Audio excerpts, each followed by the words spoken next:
Good day, everyone. So, you are here in 2D Animation NC3 training. So, this is the first day of our training. First thing first, we need a prayer. Please stand. Please take your seat. Now, I'll give you attendance. Please write your name and your signature beside it. Thank you. So, I am Laurencia Ababaw, your trainer in this in this training session. I would like to thank you all for choosing TUP to be your training center. This is TUP's mission, and this is our school vision. And now I will explain what is the CBT principles. We have 10 CBT principles, which are learning competency-based or modular in its structure. Second is training delivery is individualized and self-paced. Third is the training is based on curriculum developed from the competency-based standards. Now we move on to the CBT framework.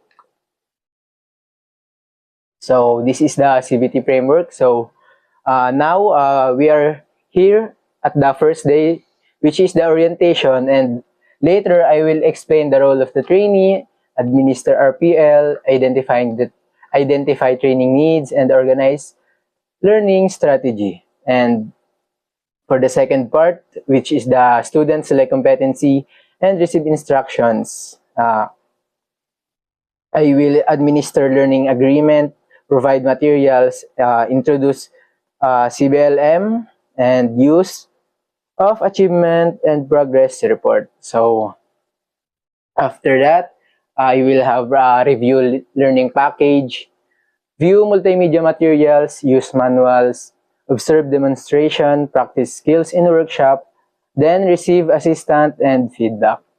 Then after that, a student will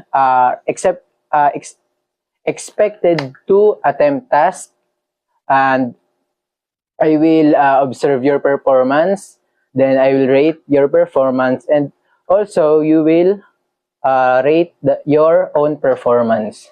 Then if you are competent enough, then we'll proceed to the next part. And if not, you can take another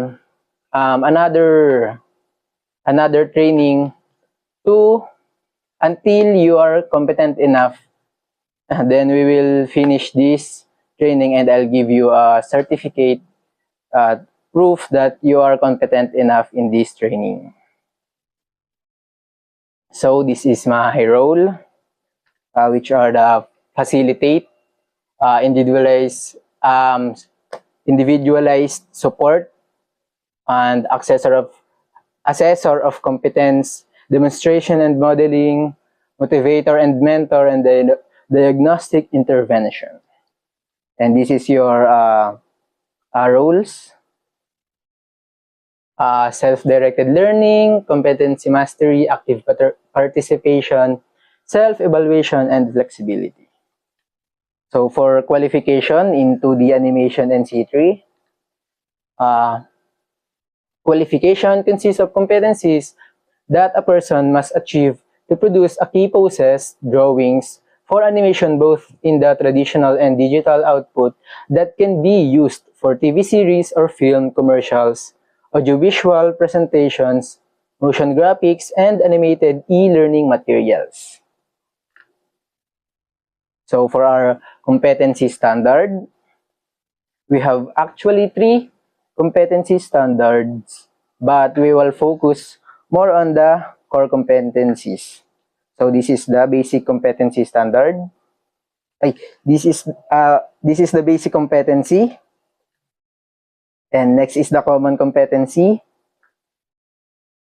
Then this is the core competency, which we will focus on. Produce traditional key poses, drawings for animation, create the digital animation, create 2D digital cutout animation, export animation to video file format. Thank you. That's it for our first day of the training, and I will see you guys tomorrow.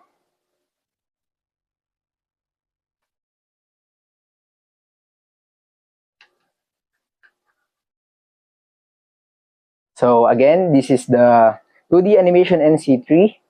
This is the second day of our training. So I'm inviting you all to stand to having our prayer. Now you may take your seat,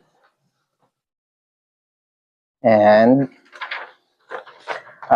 this is our attendance. Please write your name and your signature beside it.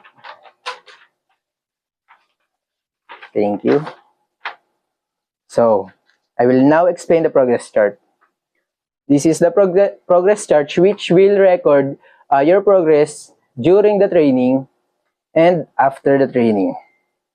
And now we will move on to achievement chart, which will record the competency and the things you achieve after our training. Then this is the training activity matrix, which will guide the trainees, which you can use to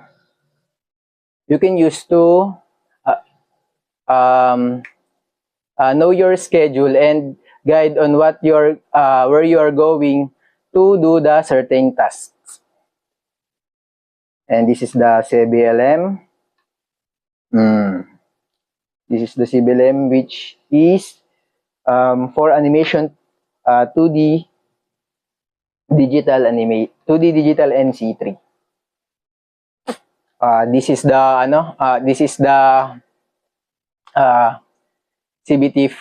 CBT shop layout.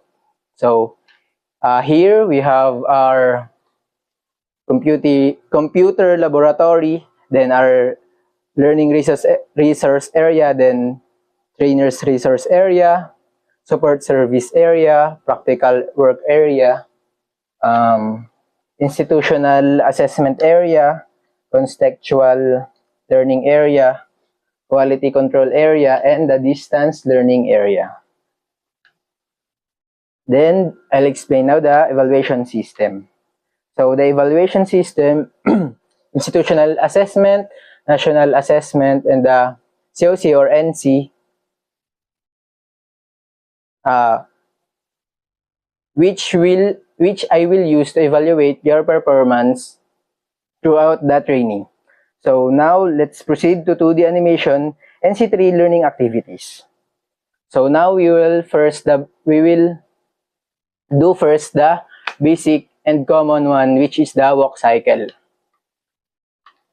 So walk cycle, it delivers a lot of entertainment while at the same time showcasing your creativity and body mechanics skills. We have three elements: how smooth the mechanics are, and how interestingly the movements are themselves, and how interesting the character is, which is the most impactful. This will determine if you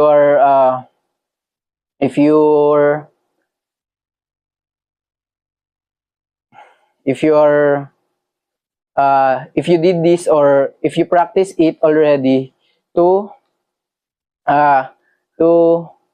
make sure that your animation is smooth, or which your cycle is smooth enough. Then this is the example how to do a walk cycle. Then the run cycle, that's the example how to do it. Then you all have 15 minutes break.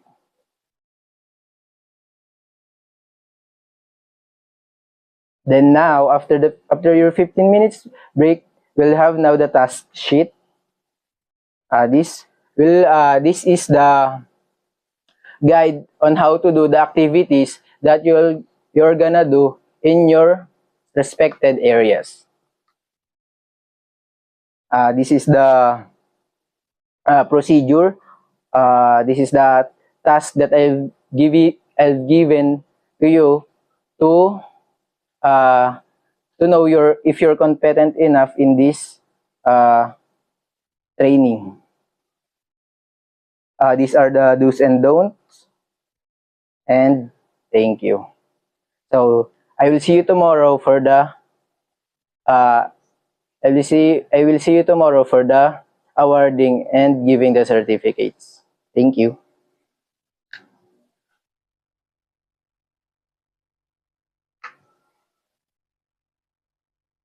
So now we are on the third day.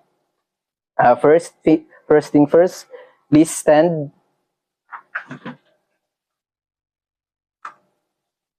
And please take your seat. For attendance, please write your name and signature beside it. Thank you. So for now, you are all, throughout the training, I see your works and observe it that you are all competent for this training, and I would like to give you all the proof and evidence to make sure that you are all competent in this training. So may I call on Miss Vertudaso. This is your certificate. And then Mr. Zamora. This is your certificate. Thank you. And Miss Cruz. This is your certificate. Thank you. And thank you again for choosing the TUP to be your training center. That's all, and thank you.